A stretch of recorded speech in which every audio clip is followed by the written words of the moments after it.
مرحبا أهلا النوادي. السلام عليكم ورحمة الله وبركاته. قال مؤلف رحمكم الله، قال مؤلف رحمه الله سبحانه وتعالى ورضي الله عنه وأرضاه ونفعنا به وبعلومه وأمدنا بأسراره وأعادنا من بركاته في الدارين آمين يا رب العالمين. فصل: ويسن لمن أصيب بمصيبة أن يقول إنا لله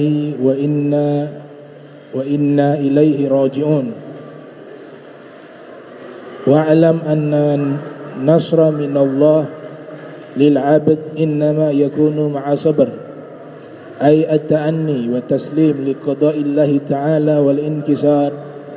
فمن صبر ولم يتسخط بل رضي بحكم القضاء واستعان بالله نصره الله تعالى وأعانه وبلغه مرامه. وروي عن علي كرم الله تعالى وجهه أنه قال: الصبر من الإيمان بمنزلة رأس من الجسد. وقيل إن الصبر على طلب عنوان الظفر، والصبر في المحن عنوان الفرج. الصبر على بلاء الحبيب علامة المحبة. وحكي أن الشبلي رحمه الله تعالى حبس في مارستان فدخل عليه جماعة فقال لهم: من أنتم؟ قالوا: أحبابك جئنا زائرين لك. فأخذ يرميهم بالحجارة وهم يهربون، فقال لهم: لو كنتم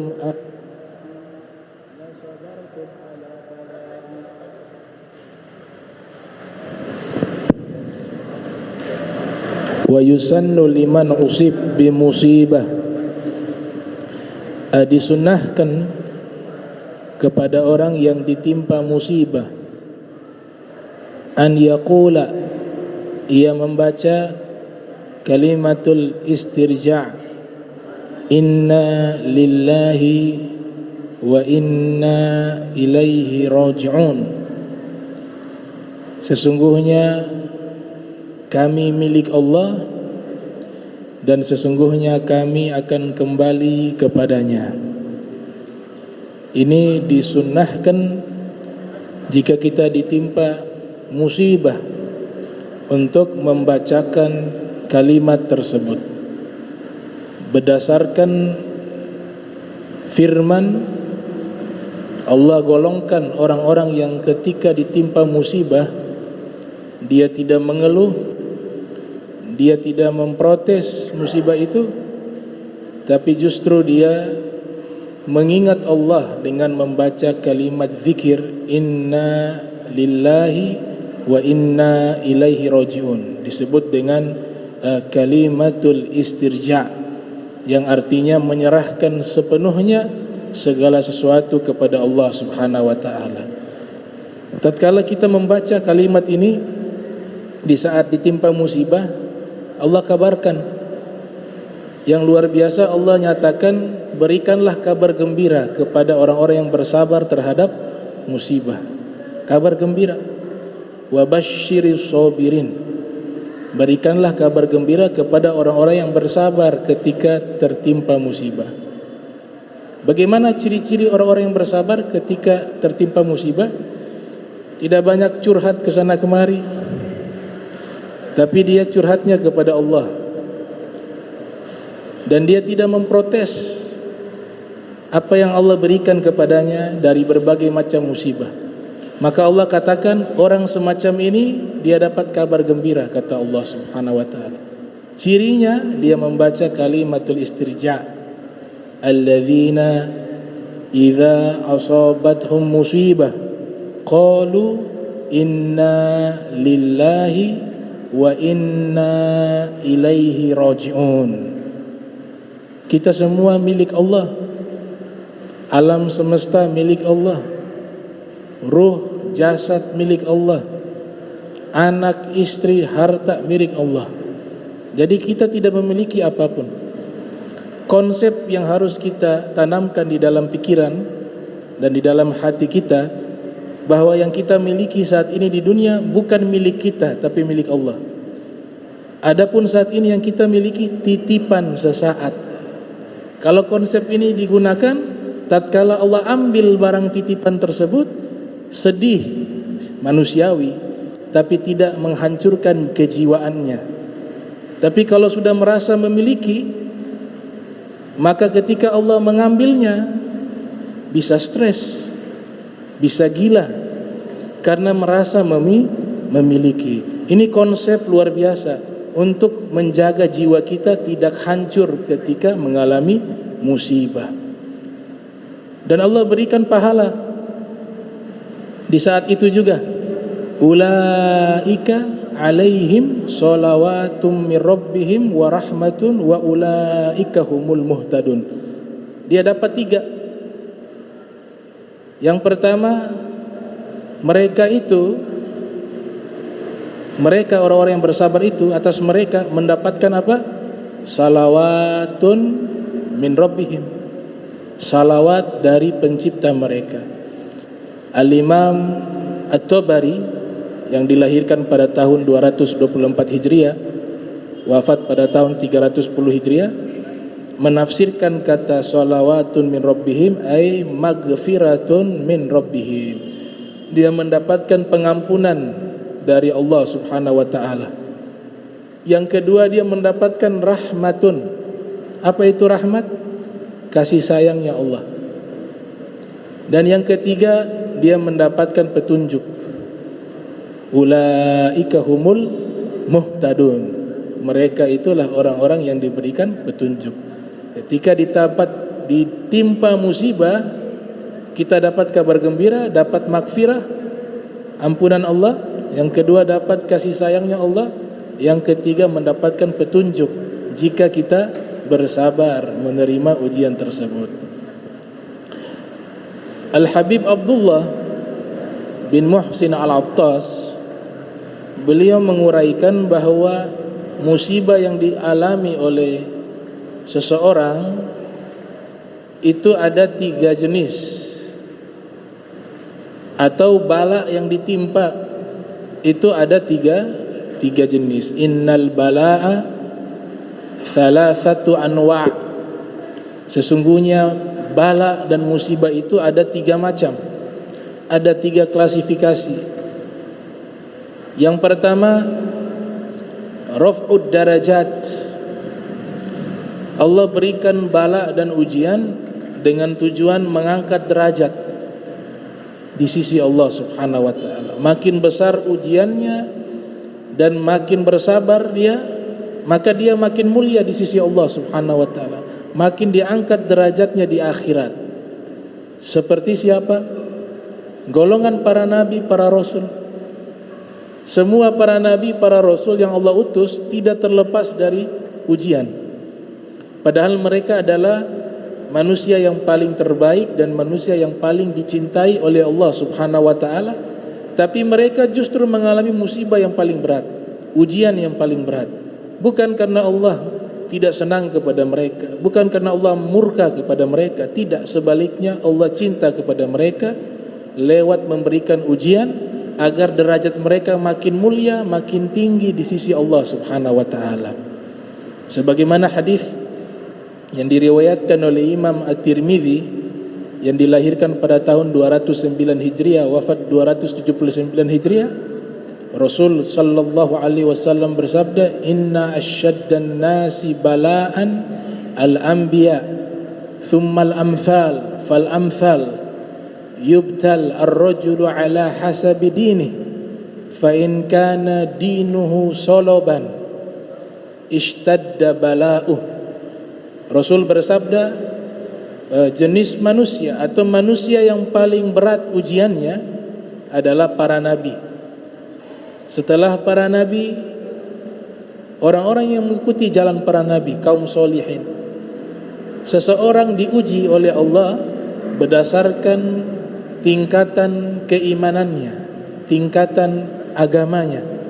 Makin kuat dia memegang agamanya, makin kuat keimanannya, maka makin berat ujiannya. Ini sabdanya Nabi kita Muhammad sallallahu alaihi wasallam. Tapi Allah berikan ujian ini justru mengangkat derajat mereka, bertambah mulia di sisi Allah Subhanahu wa taala.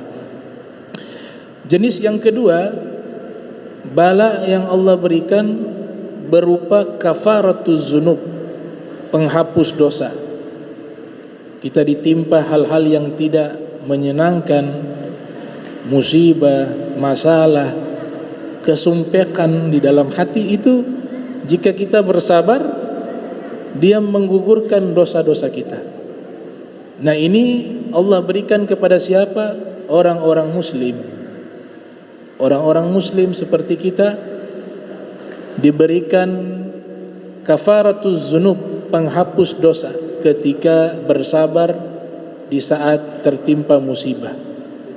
Dan hadis ini diriwayatkan oleh Al-Imam Al-Bukhari yang dilahirkan tahun 194 Hijriah, wafat pada tahun 256 Hijriah. Di dalam sahihnya dari Sayyidah Aisyah menyatakan Rasul sallallahu alaihi wasallam bersabda, "Ma min musibah tusibul muslimah illa kaffarallahu biha anhu hatta asyaukati yushaquha." Tidaklah seorang muslim terkena musibah terkecuali Allah menggugurkan dosa-dosanya. Tidaklah seorang muslim terkena musibah terkecuali Allah menggugurkan dosa-dosanya, hingga duri yang ia injak itu sebagai kafaratuz dzunub, penghapus dosa-dosanya. Jadi jangan kita menganggap musibah itu sesuatu yang tidak baik. Bisa jadi lewat musibah itu dosa-dosa kita diampuni oleh Allah, yang tidak bisa kita dapatkan pengampunan itu lewat istighfar. Mungkin lewat itu, pintu musibah. Atau mungkin derajat kita di akhirat tidak tinggi, tidak mulia, tapi karena Allah sayang kepada kita, Allah berikan musibah. Dari situlah yang bisa mengangkat derajat kita mulia di sisi Allah di yaumil qiyamah, di akhirat nanti, bukan lewat yang lain. Semua ilmunya Allah. Dan itu yang disebut apa? Al-qadar, takdir. Al-qadha, ketetapannya Allah. Al-Habib Abdullah Al-Haddad di dalam syairnya mengatakan, ilzam baba rabbika watruk kulla dunah. Lazimkanlah kalian di pintunya pencipta kalian, tinggalkanlah selainnya. Was'alhu salamah min daril futun, dan mintalah keselamatan dari tempat yang penuh dengan ujian. Jadi dunia ini kita harus tahu darul futun, kata Imam Haddad, tempat ujian, tempat fitnah, tempat masalah. Darul futun. Kemudian beliau lanjutkan itu syair tersebut, la yadhiku sadruka, la yadhiku sadruka, maka jangan dada kalian sempit dengan masalah-masalah duniawi. Kata Imam Haddad, jangan gara-gara masalah duniawi jadi stres, jangan. Ini akan berakhir dengan kematian. Tapi masalah yang ada di dunia dibanding masalah yang ada di akhirat, masalah di dunia itu tidak ada harganya. Maka Imam Haddad mengatakan, la yadhiqu sadruka fal hadithu yahun. Jangan kalian stres, jangan kalian sumpek, jangan kalian sempit dada kalian dengan masalah-masalah duniawi. Karena peristiwa-peristiwa atau masalah-masalah duniawi itu yahun, ringan sekali, kata beliau. Yahun, ringan dibanding dengan akhirat. Allahul muqaddiru wal alam syu'un. Karena yang mengatur semuanya ini adalah Allah. Alam semesta ini hanya ikut kehendaknya Allah. la yakthuru hammuka ma quddir yakun, maka jangan berkepanjangan kesedihanmu, karena takdir yang sudah ditetapkan oleh Allah akan terjadi. Itu syair daripada Al-Habib Abdullah Al-Haddad. Kemudian yang ketiga, jenis bala yang ketiga adalah al-uqubah wal azab, yaitu Allah berikan teguran, sanksi ataupun azab. Karena sebab apa? Karena sebab dosa. Seperti kaum-kaum terdahulu, kaum Thamud, kaum 'Ad. Mereka semua dimusnahkan oleh Allah dengan musibah dan bala, tapi sifat musibah dan bala yang Allah berikan kepada mereka bukan mengangkat derajat mereka dan bukan menghapus dosa mereka, tapi sebagai azab, sebagai sanksi. Fakadzabuhu fa'akaruha fadamdama alaihim rabbuhum bidzambihim fasawwaha. Mereka mendustakan, sini mereka kaum Thamud, mereka mendustakan Nabi Soleh, lalu mereka menyembelih unta yang dilarang untuk disembelih, maka Allah menghancurkan mereka. Fadamdama alaihim rabbuhum, Allah menghancurkan mereka bidzambihim. Nah, ini sebab bala, ini musibah. Sebab apa? Dosa mereka. Jadi dosa itu juga mengundang bala dan musibah. Bidzambihim fasawwaha, kemudian Allah ratakan mereka dengan tanah. Fasawwaha, Allah punahkan mereka dengan meratakan mereka dengan tanah. Inilah tiga jenis daripada al-bala wal musibah, bala dan musibah.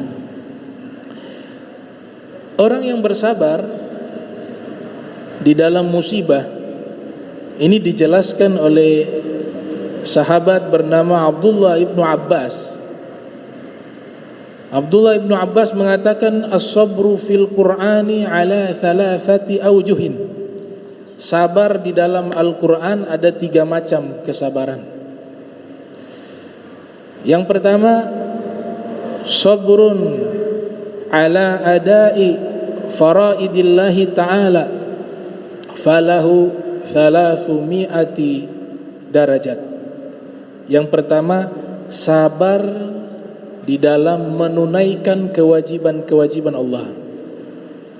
Sabar menjaga solat 5 waktu, sabar melaksanakan puasa di bulan suci Ramadan, sabar melaksanakan atau menunaikan zakat, sabar melaksanakan ibadah haji dan ibadah-ibadah lainnya butuh yang namanya kesabaran.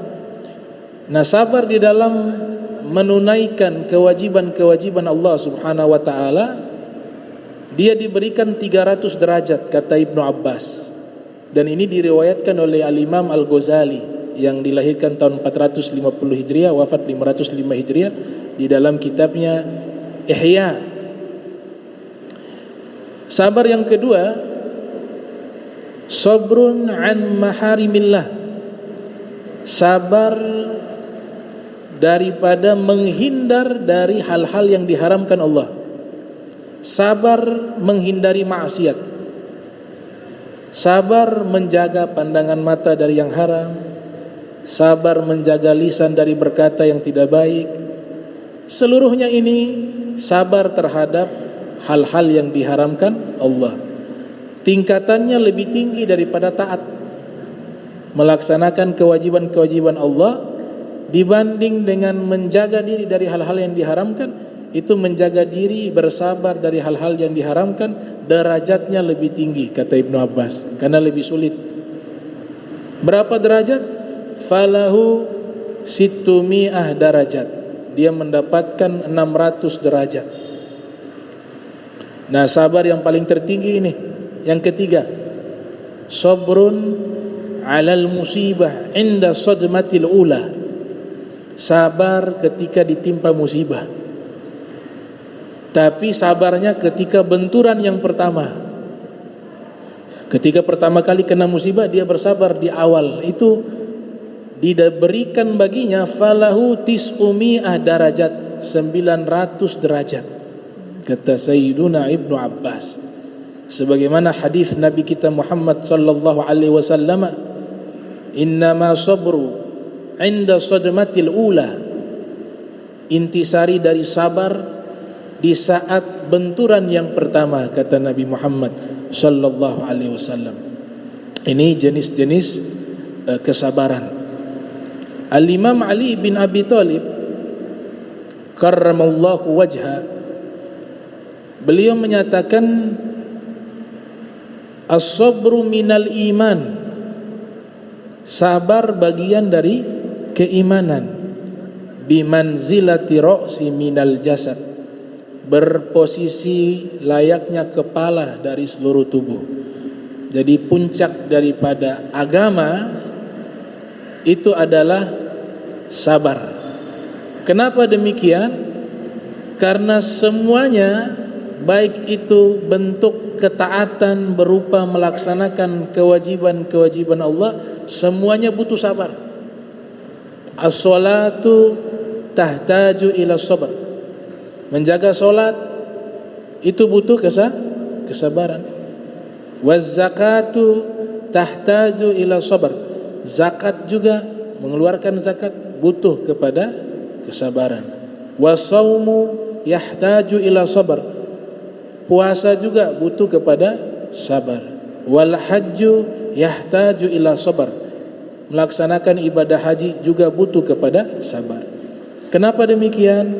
Kita butuh kepada sabar di dalam pelaksanaan ibadah-ibadah wajib kita, karena semuanya itu dilaksanakan harus dengan sabar. Menjaga sholat 5 waktu, kalau tidak punya sifat sabar gak bisa. 5 waktu setiap hari. Jadi orang yang mampu menjaga sholat 5 waktu, secara kejiwaan sudah terdidik jiwanya untuk bersabar. Orang yang mengeluarkan zakat juga sabar. Sudah capek-capek kumpulan harta dikeluarkan, harus dia menahan dirinya untuk tidak bakhil, untuk tidak menyimpan hartanya. Berarti di situ ada kesabaran menahan diri dari sifat bukhli, sifat kikir. Puasa sabar. Para fuqaha ketika menjelaskan makna dari puasa itu disebutkan al-imsaku anil muftirat min tulu'il fajri shadiq ila ghurubi syams bin niyatin makhsusah. Yang namanya puasa adalah sabar menahan diri dari hal-hal yang membatalkan puasa. Dia sabar tidak makan, dia sabar tidak minum, dia sabar tidak berhubungan dengan istrinya ketika berpuasa. Dari terbitnya fajar shadiq hingga tenggelamnya matahari dengan niat yang khusus. Melaksanakan ibadah haji juga butuh kesabaran. Di antaranya yang pertama as-safar, wa azin fin nas bil hajj ya'tuka rijalan wa ala kulli dhamirin ya'tina min kulli fajjin amik, datang dari berbagai penjuru. As-safar qita'atun minal azab, kata Nabi. Melakukan perjalanan jauh itu potongan dari azab. Yang pertama berpisah dengan keluarga, yang keduanya istirahatnya itu terganggu, yang ketiga capek karena perjalanan yang panjang. Di situ butuh kesabaran. Belum lagi sudah sampai di tempat pelaksanaan ibadah haji, al-ihram, dia harus juga sa'i, dia harus juga melaksanakan yang namanya tawaf al-ifadah, harus melaksanakan wukuf bi Arafah. Ini semua butuh kesabaran. Tapi di dalam Al-Quran yang Allah nyatakan secara lugas, di semua ibadah yang butuh kesabaran yang paling besar itu sholat 5 waktu. Soalnya yang lain kan setahun sekali. Ada juga kalau haji ada uang, mampu berangkat sekali seumur hidup sudah cukup, sudah wajibnya sekali seumur hidup, dengan umroh dalam mazhab Syafi'i. Kemudian puasa setahun sekali, Ramadan, kullu sanatin marrah. Zakat juga haul, la zakata hatta yahula alaihal haul. Uangnya juga sudah sampai nisab baru bisa dikeluarkan. Tapi kewajiban solat ini dia mengikat kita seumur hidup. Gak ada libur. Sakit pun Nabi katakan, kalau tidak bisa engkau solat berdiri, faqa'id, maka duduk. Fa in lam tastati muttaji'an, kalau duduk pun tidak bisa berbaring. Jadi tidak ada libur di dalam solat 5 waktu. Ar-rukhsahnya tidak ada. Maka solat inilah yang butuh kesabaran paling tinggi. Sehingga dikatakan di dalam Al-Quran, wa'mur ahlaka bis-solati wastabir 'alaiha.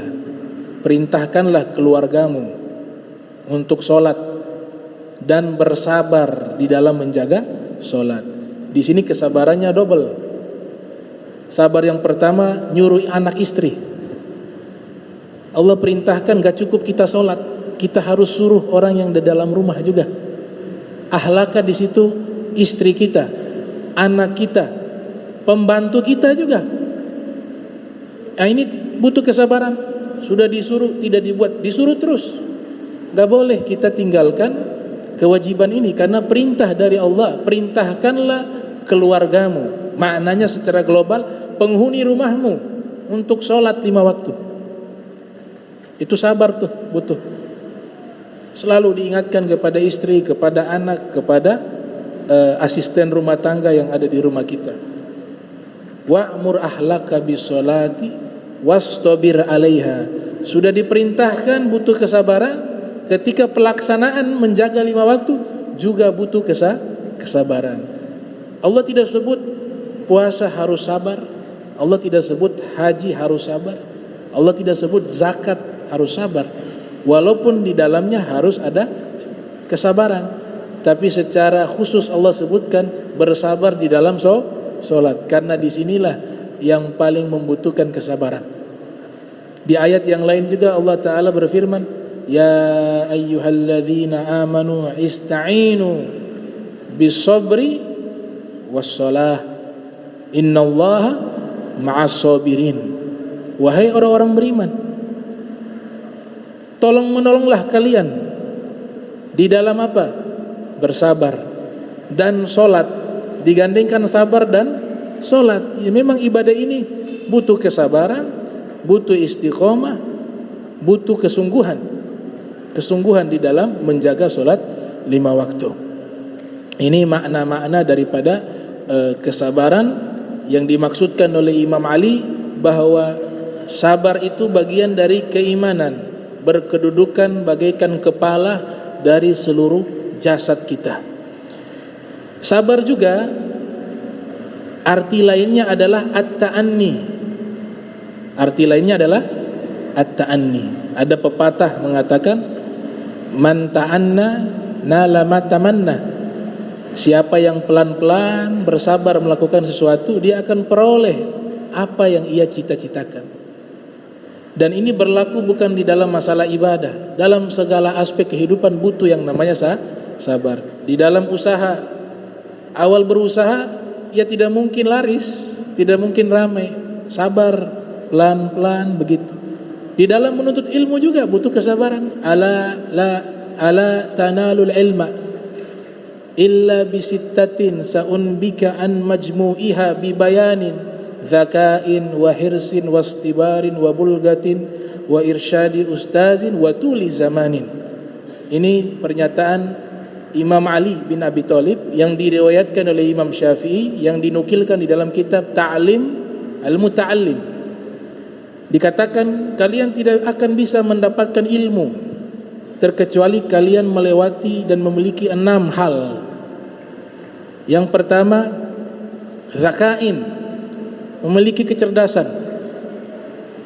Wahirsin, semangat yang sangat luar biasa. Kalau semangatnya setengah-setengah gak bisa. Hirsin, semangatnya itu sangat membara. Hirsin dari kata rakus.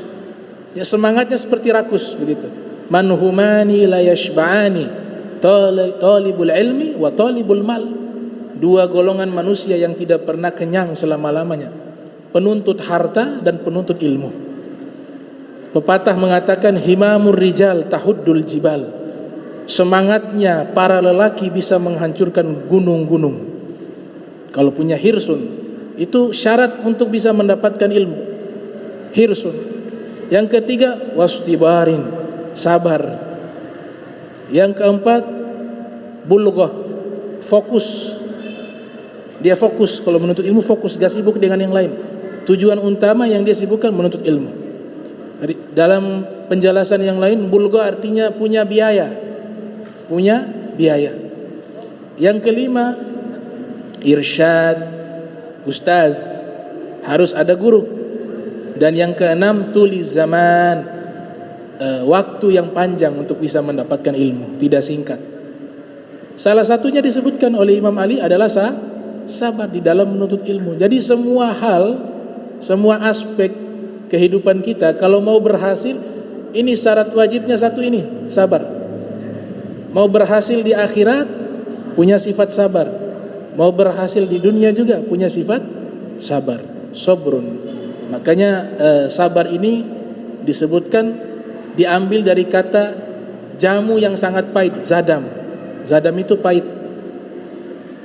Kata Ibnu Manzur, karena pelaksanaan sabar itu terasa pahit. As-sabru kasibr, murrun fi madhaqatihi, walakin awaqibuhu ahla minal asal. Ya, sabar itu bagaikan jamu yang sangat pahit. Di awalnya terasa pahit, tapi akhirnya lebih manis dari madu. Jadi sifat ini sangat mulia, ya, as-sabir, orang yang bersabar. Bahkan Allah punya sifat tersebut. Allah punya sifat itu, as-sabur. Ya. Kalau Allah tidak punya as-sabur, ini sudah dimusnahkan kita semuanya. Dosa kita terlalu banyak. Tapi Allah as-sabur, punya sifat sangat sabar. Maknanya apa? Pemaaf. Saya baca di kitab Syarhul Asma'il Husna, syarah yang menjelaskan Asma'il Husna, ketika Imam Al-Ghazali, Al-Imam Ibnu Zarwuq Al-Fasi, mereka menjelaskan makna as-sabur, artinya apa? Allah menahan murkanya kepada hamba-hambanya melakukan dosa, dan Allah dahulukan pemaafnya kepada mereka. Itu sifat as-saburnya Allah subhanahu wa ta'ala. Kalau tidak ada sifat as-sabur, kita sudah punah, sudah sejak lama. Ya, karena manusia dari sejak awal banyak yang mengingkari dan mengkufuri Allah subhanahu wa ta'ala. Nah, sifat at-ta'anni, bagian dari sabar, itu disebutkan di dalam hadis yang diriwayatkan oleh Al-Habib Muhammad Al-Haddar berjudul Syifa'us Saqim. Di situ ada riwayat mengatakan at-ta'anni minallah wal ajalatu minasyaitan. Pelan-pelan melakukan sesuatu itu dari Allah, dari ilham, dari kebaikan. Terburu-buru di dalam sesuatu itu dari syaitan. Jadi kalau kita tidak menggunakan kesabaran melakukan sesuatu secara pelan-pelan, maka hasilnya akan buruk. Ya, hasilnya akan baik, mohon maaf, hasilnya akan baik. Tapi kalau terburu-buru melakukan segala sesuatu, maka hasilnya pasti buruk. Terkecuali kata Imam Al-Bujairimi, Imam Al-Bujairimi dalam kitabnya Hasyiatul Khatib, Hasyiatul Bujairimi alal Khatib, beliau mengatakan al-ajalatu minasyaitan, terburu-buru itu dari syaitan, illa fi khamsati mawadi, kecuali di 5 hal justru disunnahkan terburu-buru. Fa innaha sunnatu Rasulillah sallallahu alaihi wasallam. Yang terburu-buru yang 5 hal ini bagian dari sunnahnya Nabi Muhammad sallallahu alaihi wasallam. Jadi tidak semua yang terburu-buru itu buruk. Di sini dikatakan dalam kitab beliau Al-Imam Al-Bujairi, ulama besar mazhab Syafi'i. Beliau mengatakan kecuali 5 tempat disunnahkan kita terburu-buru. Yang pertama, khariyu dhaif, segera menjamu tamu, jangan menunda. Kalau tamu datang, buru-burulah siapkan makanan. Kalau dia tamu yang jauh, Jangan tunda sampai jam 3 siang. Dia belum makan siang, kasihan. Datang disiapkan. Itu terburu-buru yang sunnah. Ya, qaryu dhaifi. Yang kedua, tashizul mayyit. Terburu-buru yang sunnah itu mengsegerakan mengurus jenazah untuk segera dikuburkan. Itu sunnah. Jangan dilama-lamakan. Nanti jatuhnya fitnah. Yang pertama, banyak masalah kalau kita melambat-lambatkan itu jenazah untuk dikuburkan. Anaknya tinggal di luar negeri, tunggu anaknya pulang berhari-hari, kasihan ini jenazah. Padahal anaknya datang juga tidak bisa hidupkan. Nabi perintahkan segerakan. Bahkan dikatakan di salah satu kitab, kalau sudah lewat sholat 5 waktu itu jenazah, hukumnya itu sudah tidak baik, sudah terlarang. Maksudnya 1 hari penuh tuh. Sholat 5 waktu sudah lewat, ini jenazah sudah meninggal dari subuh, ditahan sampai subuh berikutnya. Itu ada pernyataan ulama yang melarang hal itu. Nah, ini sunnahnya segera menguburkan jenazah, karena nanti ada mudarat di situ. Yang pertama mungkin, mohon maaf, kalau terlalu lama nanti mengeluarkan bau busuk. Nanti jadi bahan bicara, gak baik. Jadi itu sunnah. Al-ajalah, bersegera yang disunnahkan. Yang kedua, tazhizul mayyit, mengsegerakan mengurus jenazah. Yang ketiga, tazwijul bikr, mengsegerakan menikahkan gadis, anaknya yang masih gadis, disegerakan untuk dinikahkan. Itu.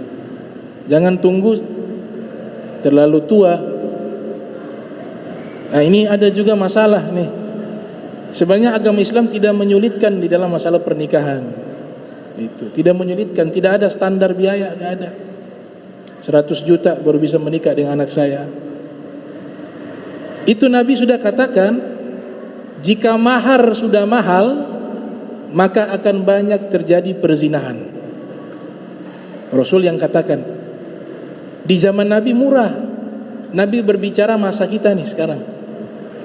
Sekarang ini mahal. Ya. Mau nikah jadi susah.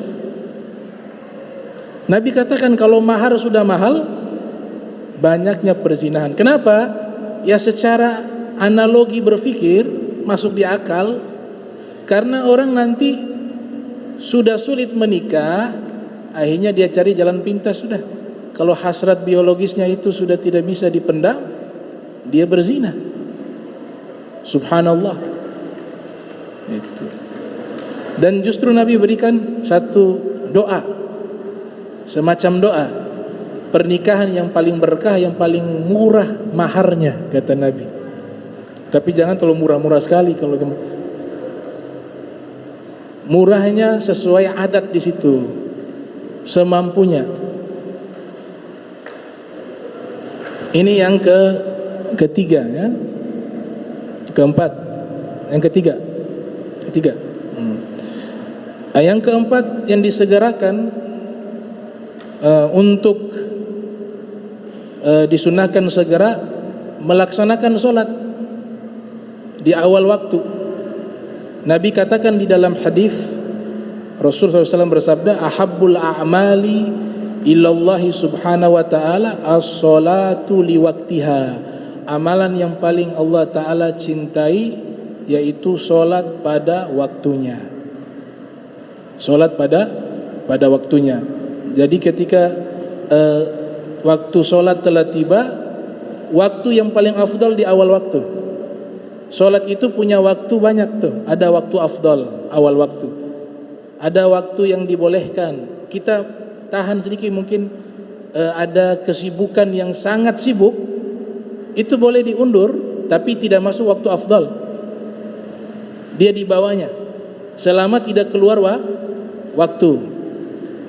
Ada waktu yang karaha, waktunya waktu sholat sifatnya makruh, tidak baik. Kapan itu? Al-karaha, ketika sudah mendekati waktu sholat yang lain. Dia kalau sholat itu tipis-tipis ke waktu lain terus. Zohornya sudah 3:30, asarnya sudah jam 6 lewat, maghribnya sudah hampir jam 8. Nah ini karaha, waktu yang buruk, waktu yang tidak baik melaksanakan sholat 5 waktu. Dan yang berikut, waktu yang haram ketika melaksanakan sholat di luar waktunya, itu waktu yang haram. Sholat zuhur dilaksanakan di waktu asar, sholat asar dilaksanakan di waktu maghrib, dan seterusnya. Itu yang ditafsirkan oleh Imam Suyuti dan Jalaluddin Al-Mahalli di dalam kitabnya berjudul Tafsir Jalalain. Tafsir Jalalain itu ketika menafsirkan firman Allah Subhanahu wa taala, ara'aital ladzi yukadzibu bid-din fadzalikal ladzi yad'ul yatim wa la yaghdu 'ala ta'amil miskin fawailul lil musallin alladzina hum an salatihim sahun. Nah, ini celakalah orang yang salat, yang lalai salatnya itu. Di dalam tafsir Jalalain itu ditafsirkan yang dimaksud di dalam firman tersebut, orang yang salatnya selalu mengundur-mundur waktu salat wajib sampai masuk ke salat yang lain. Itu yang disebut di dalam firman tersebut, celakalah orang yang sholat. Kemudian yang kelima, itu dikatakan oleh Imam Al-Bujairimi, al-ajalah, disunahkan segera. Itu yang kelima adalah ketika lelaki sudah siap untuk menikah, sudah mampunya 3 di sini. Ya ma'syarasy syabab man istata'a minkum al-ba'a falyatazawwaj. Wahai segenap para pemuda, jika kalian sudah mampu, maka menikahlah, kata Nabi sallallahu alaihi wasallam. Itu mampunya disebutkan di dalam kitab Fathul Izar 3 dia, al-quwwah al-iqtisadiyah. Yang pertama, mampu menafkahi, memberikan makanan, pakaian, dan tempat tinggal. Itu yang mampu untuk menikah, itu sudah mampu memberikan makan kepada istrinya, tempat tinggal, dan memberikan pakaian. Yang kedua, al-quwwah al-jismiyah, al-quwwah al-jismiyah, mampu secara fisik. Di sini butuh kejujuran. Sebelum menikah itu harus disampaikan, kan kejadian banyak menikah, mohon maaf, ini kelaminnya tidak ada. Kelaminnya tidak ada. Yang perempuan tertutup. Dan tidak disampaikan ini pernikahannya sah tapi hukumnya haram.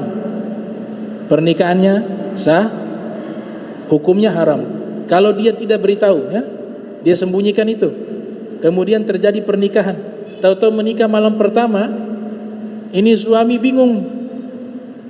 Cari tempat tidak ada, tertutup semua.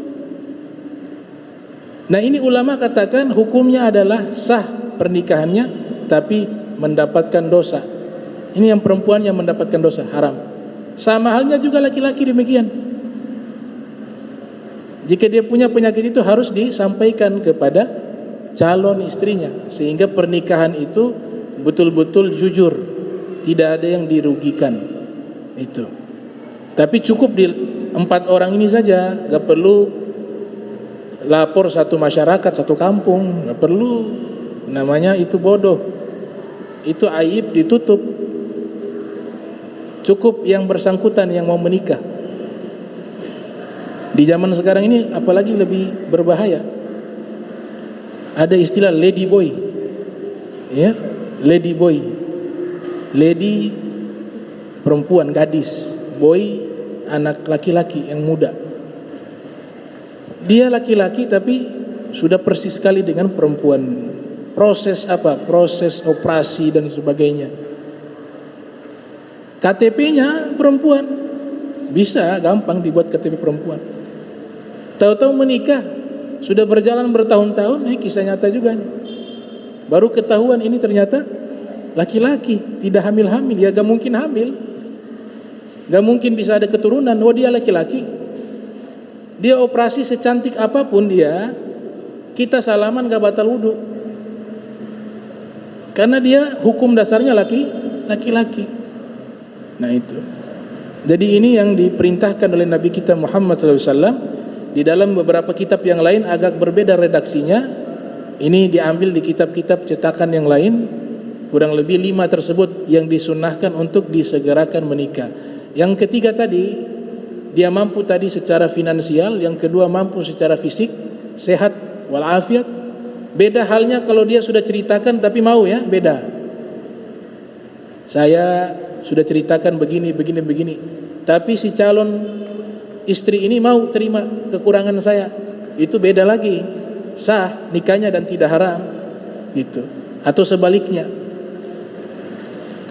Yang ketiga ini penting juga, al-quwatu ar-ruhiyah atau al-aqliyah.